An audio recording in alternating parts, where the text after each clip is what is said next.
Brothers Company presents the Captivated program, The Adventures of Philip Marlowe, starring Van Heflin.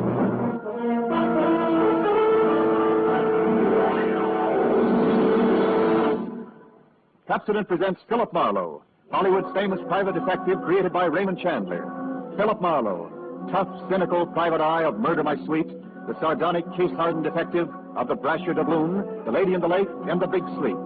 You've seen him in action in all of those top-flight mystery pictures. Now, in order that you may continue to enjoy this exciting mystery series, Captivated brings you The Adventures of Philip Marlowe on the air with a cast of noted radio players and starring MGM's brilliant and dynamic young actor, Van Heflin.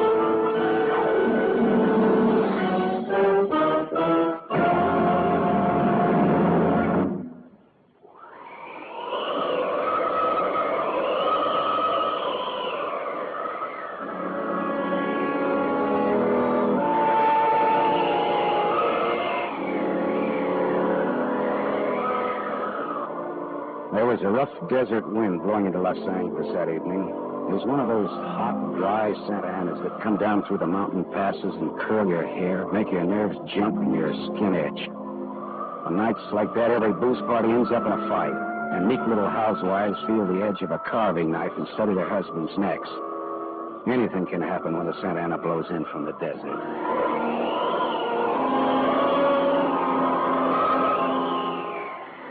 I closed up my office early. I got tired of reading Philip Marlowe, private investigator, backwards on the ground glass of my office door. So I opened the door and closed it from the outside and locked it and went out to get a beer before I went up to my apartment.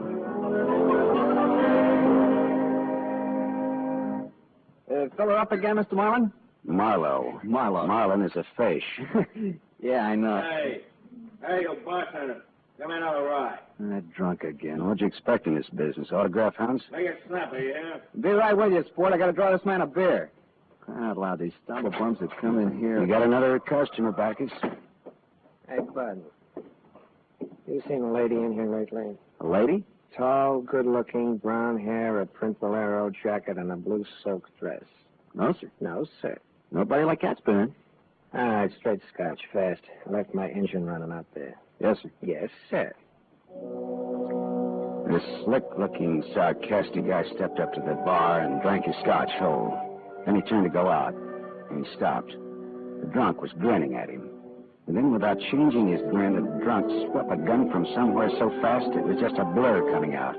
Made a couple of hard snaps, and a little smoke curled. Very little. All right, show other guys. Don't move. So long, Waldo. All right, don't move, you two. Poor Waldo. But I made his nose bleed. So long, boys. Drink up. All right, get on that phone, kid. I'll get his license number. Holy smoke. Holy smoke. Not too late. Drove away with this dead guy's car. Maybe he ain't dead. He's dead, all right. Where's your phone? This is for the police.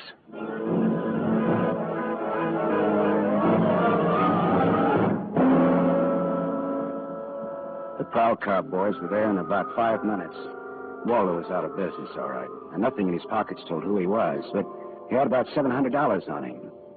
I told the cops what I knew, including about Waldo's tall, brown-haired pretty girl in the bolero jacket. It was about 9 o'clock when I stepped out of the elevator in my apartment house and almost walked right into a tall, brown-haired pretty girl in a bolero jacket, waiting for the elevator on my floor.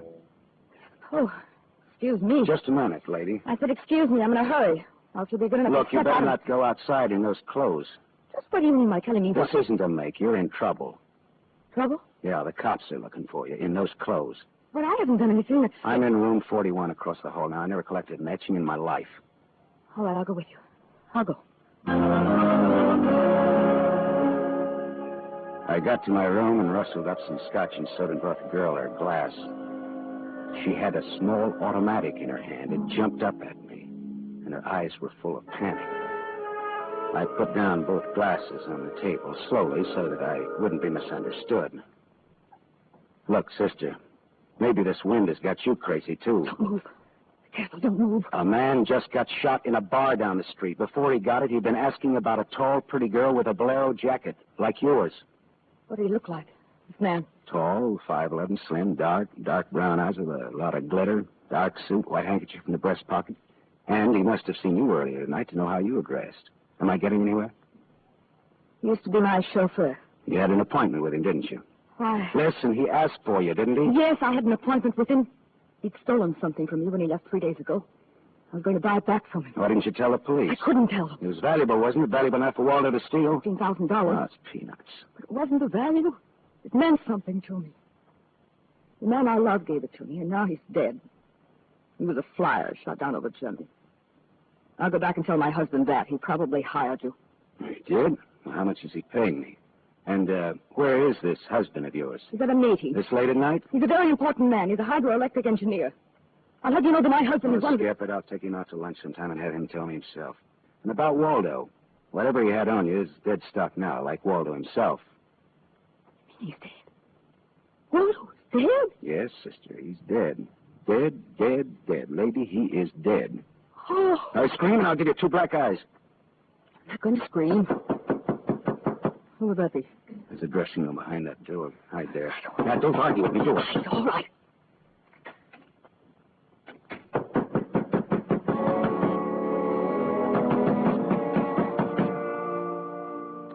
And I went to the door, making a loud, yawning sound. The backs of my hands were wet. I opened the door.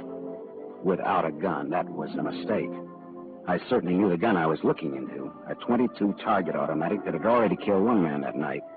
And I knew the bald head and the flat, shiny eyes and the face like a poisonous lizard. Baldy put the muzzle of his gun lightly against my throat. I backed into the room, and Baldy kicked the door shut. You alone? Look for yourself. I'm asking, not looking. I'm alone. You and that dumb bartender saw me dust off Waldo. What did Waldo do to you? Who's asking? Just making conversation. He stood on me on a bank job we did together. Got me 4 years in Michigan pen. How is he? Dead? I'm still good, drunk or sober. Tell me why I came here, pal. You heard the barkeeper and me talking. I told him my name, where I lived. That's how, pal.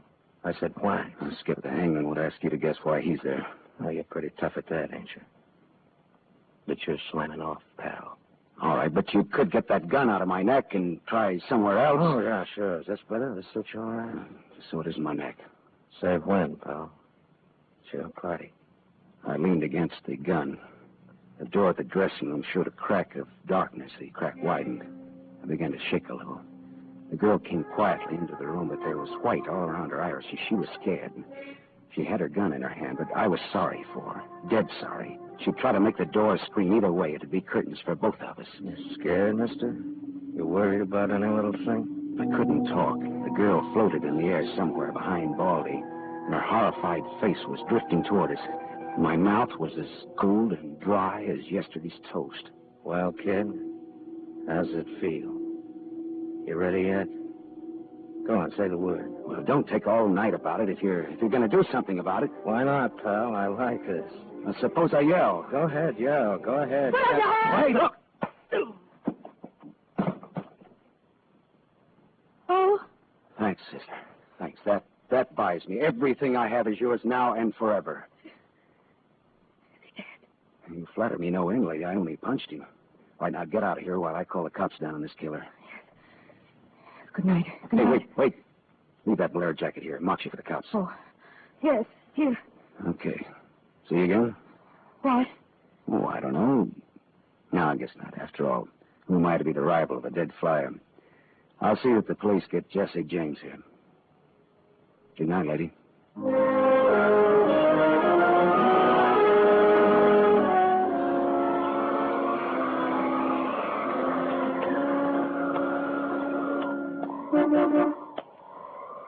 Yeah? Mean me? Yes, please. Oh, you. Again, huh? Sit in. I must talk to you. You want to know what happened at headquarters, huh? Yes. Well, I went down there with the law and gave him the story. I left you out of it. Thank you. You saved my life, so no one knows a thing about you. Well, incidentally, neither do I. Well, my name is Mrs. Frank Bosley. 212 Fremont Place, Olympia 24596. Is that what you want? I guess so. Well, There he is. Now, why did you really come back? I wanted my pearls. Pearls? Yes. Pearls, too, huh? All right. Tell me about the pearls. You've had a murder and a beautiful mystery woman and a sadistic killer and a heroic rescue. Now we will have pearls. I was to buy them back from a man called Waldo. Well, I saw everything that came out of his pockets, and there weren't any pearls. Could they be hidden in his apartment? It's possible. Waldo lived on the same floor you do in his apartment house. And why didn't I know him, at least by sight? He moved in last week and managed to get a sublet. Yeah, great, a sort of an amateur magician on the side, huh? It's getting rather late. Yeah. What about your husband this hot, mysterious night? He's still at his meeting. You could have brought him along. You could have sat in the back seat working out a problem in hydroelectrics while... While what? Well, I didn't have any answers that wouldn't sound cheap or just ridiculous if from the sophomore class in Radar 2. I had an unlit cigarette in my hand. I threw it out of the window. I took a hold of her and kissed her. She sat very still. I was shaking when I let go of her. Her voice trembled a little when she spoke. I meant you to do that. I wasn't always that way. Only since Johnny Dalmas was killed in the war. He gave me those pearls. 41 of them, perfectly matched with the diamond propeller clasp. I'd have loved them if they'd been wooden beads, because he gave them to me. I love Johnny. The way you love just one time. You understand that? What's your name? Lola. Lola, how did you explain a $15,000 pearl necklace to your husband? I told him they were imitation, and I bought for myself. How did Waldo latch onto them, what they stood for? When my husband was in Argentina, Waldo and I go for long drives. I was restless and wretched because of Johnny. Sometimes Waldo and I had a little drink together, but that's all. But you confided in Waldo about this pearl. I was a fool. And when your husband came back, Waldo stole the pearls and offered to sell them back to you, or he'd tell Papa, huh? I was a fool. And now you think the pearls are upstairs in Waldo's apartment? I suppose it's a lot to ask. No, sweetheart, huh? I've been paid. I'll go look. We're here, huh?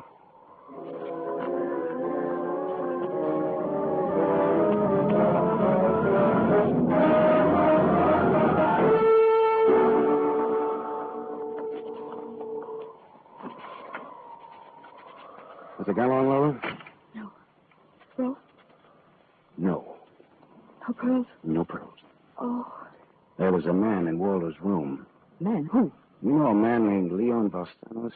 Not by name. I don't know. Mexican, South American, about 45, small, iron gray hair, very neat, fawn-colored suit, wine-colored tie. No, I don't think I know such a man. Is he the one in Waldo's room? Yeah. What does he have to say? Very little. In fact, nothing. He's dead.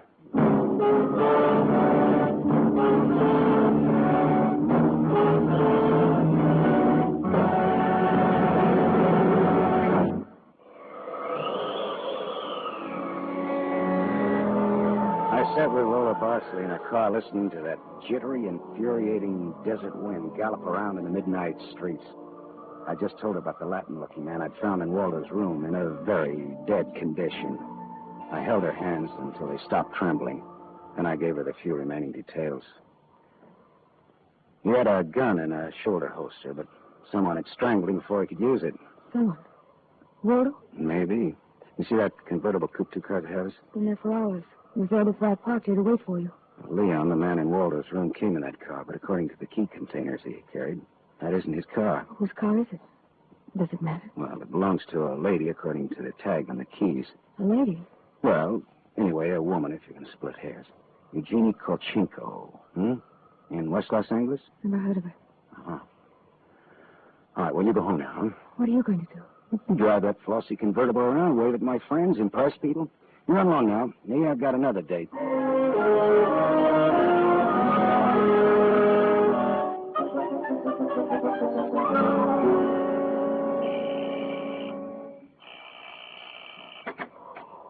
Yes? What is it, please? Miss Eugenie Kolchenko, Yes? What is it? did you lose or misplace a pigeon gray convertible coupe? What are you saying? Now, don't be alarmed. I found it, and I brought it home to you. Come in, please. This is a reward you wish. Shall we say... Snap out of it, Dragon Lady. Who was he? Oh, what's The little guy, Leon. You loaned your car to. He's dead. Who was he? Oh, no, no. Oh, yes, yes. Eugenie, what's Darling, come here, please. the matter, honey? Who is this man? I came about Miss Kolchenko's car. What about her car? The gentleman who borrowed it couldn't return it on account of he isn't alive. She's dead. Darling, she's dead. Well, that's putting it more bluntly, of course. Dead, huh? Completely. Who are you? Philip Marlowe, private investigator. My card. Mm-hmm. You told the police yet? Never do at once what can be deferred pending negotiations. He's something. I'm not negotiate. Oh, peachy. What do you know, Marlowe? A man named Waldo was shot in a bar tonight. I happened to have the inside as to who he was, and when I visited his apartment tonight, I found this Leo Balsanos dead. He wouldn't have had $500 in 20s on him, would he? No, but this Waldo had over $700 on him when he was killed at that cocktail bar, mostly in 20s. Hmm. Is there a basis there for negotiations yet? Very well, Marlowe. I'm a married man. There were certain unpaid bills for some stuff Miss Kolchenko here had charged to my account. But you told me I might charge to your account. All right, so I wasn't very bright. That might be the understatement of the decade, but go on. I had the unpaid bills safely in my briefcase. Somehow this Waldo had a chance to steal the briefcase. I hired Leon and gave him $500 to buy back those bills from Waldo. Instead, Waldo took Leon's dough and was forced to kill Leon in the process. And then he went out to keep another date and accidentally walked into an old pal hostile enough to blow him down. And someone still has those bills. And I'm in for the more so.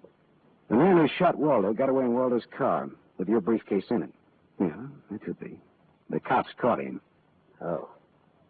And the police have the briefcase. Maybe. But the police are interested in solving crime, not in tossing mud for the benefit of sensation eaters. Look, I've got a friend or two at headquarters. Let me see what I can do. It's worth $500 to me. Well, then that's what it'll cost you. Well, good luck. And, thank you, Mr. Marlowe. Philip Marlowe, remember? My name is Frank Barcelay. Barcelay. Oh.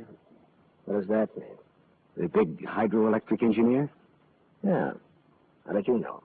My voices tell me. Who? Darling, this man is manifestly insane. It's the heat, Miss Kolchenko. It's the Santa and it's the desert wind. May I use your telephone?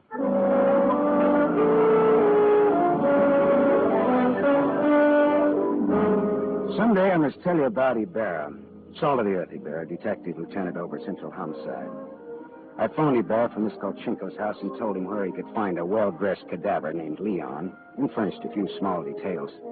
I gave Ibarra time to check my tip, and then I went down to see the good lieutenant and told him why I'd been up in Waldo's room, only to find Leon instead of a certain lady's string of pearls. Pearls, eh? Well, I thought Waldo might have them up there. Whose pearls were they? A lady's. Go on. Or they might have been in Waldo's car that Waldo's killer drove away in. Yeah. Well, what, yeah? They might have. Also a batch of unpaid bills charged to the account of a certain Frank Barcelay? Yeah. Uh-huh. Well, now, the police aren't interested in domestic scandal. They want to prevent or to solve crime, right? So? So I've got $500 for the police fund if those pearls and those bills are returned to their rightful owners. Quit your kidding. No, it's a valuable necklace. Yeah? There's your necklace. That's it. 41 pearls, perfectly matched diamond propeller clasp. That's it. That's the one. Take it away, Morrow. On the level? Just tell me straight what it's all about, all that. Sure. Well, this Waldo was blackmailing a wife with the pearls, and her husband with the bills, by the name of Barcelay. Well, Barcelay sent Leon to get the bills from Waldo. Instead, Waldo killed Leon, then stepped out and happened to get shot by that guy at the bar. Now, if Barcelay's name stays out of the paper, I get $500, and that goes to the police fund. We'll keep him out. Well, now, I'm not in this case for money. I just want to get back the bills and the pearls. As you say, Morrow, the police aren't in business to sling mud. Well, you can deliver the pearls to the lady yourself if you like. She lives at... No, Morrow. You better take them to her. You see, except for the diamond propeller clasp on them, they're phony. Phony? But... All but the clasp, Morrow. All but the clasp.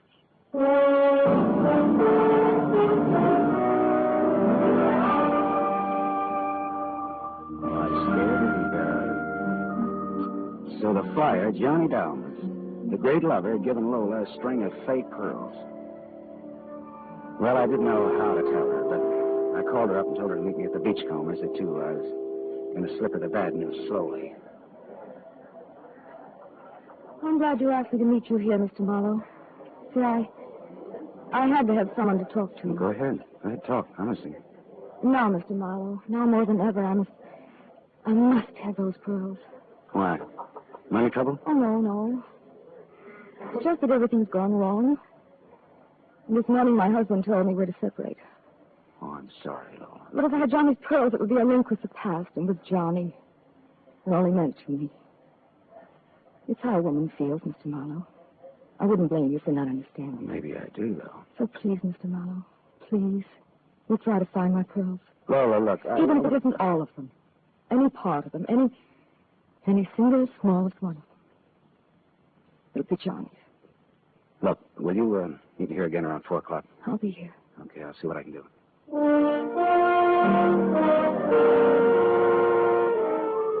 There was only one earthly decent thing I could do. I took Lola's glass pearls to a jeweler, and I had him take off the diamond clasp, put her on one of those strings of so-called simulated pearls that they sell you for $3, tax included. Then I went back to keep my 4 o'clock date with Lola at the Beachcombers. Well, Mr. Marlowe, anything new? Yes, the police found some pearls in Waldo's car. They found my pearls? No, not exactly. Not exactly. Well, Waldo was getting set to jail, Lola. He had the diamond clasp of your necklace attached to a string of cheap imitations. And then he sold the real pearls. Oh, how... Oh. These are the imitations here. Yes. But it is my clasp. The clasp is real. Is that all right? Yes, it's the clasp that Johnny Dalmas gave me. Of course it's all right. Oh, that's swell. And thank you so much, Mr. Marlowe. Forget it. I won't. Not if. But is this goodbye? Yeah, I think so. You'll never get over Johnny Dalmas, will? If anybody ever bothers you again, though, well, let me know. Name's Philip Marlowe.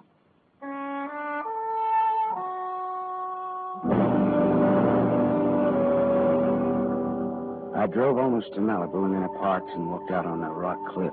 Then I reached in my pocket and dug out the string of Bohemian glass pearls that Lieutenant Ibarra found in Waldo's car. I cut the knot at one end and slipped the pearls off one by one. One by one, I flipped them into the water. A gull swooped down on them, and they flapped up again, screaming indignantly. The phony pearls had fooled Waldo and Lola Barsley, but they couldn't fool a seagull. I said to myself, to the memory of Johnny Dalmas, just another four-flusher. I listened a while to the wheeling seagulls. All at once I realized that the wind had died. The Santa Ana had blown itself out. The red wind was done. It was over.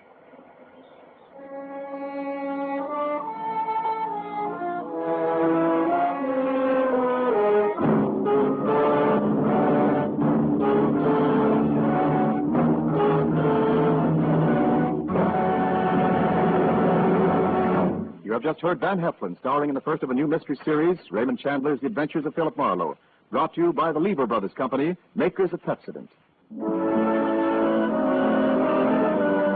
Tonight's story on the adventure of Philip Marlowe is based on Red Wind, written by Raymond Chandler, creator of Philip Marlowe, the screen's most famous private detective. It was adapted for radio by Milton Geiger.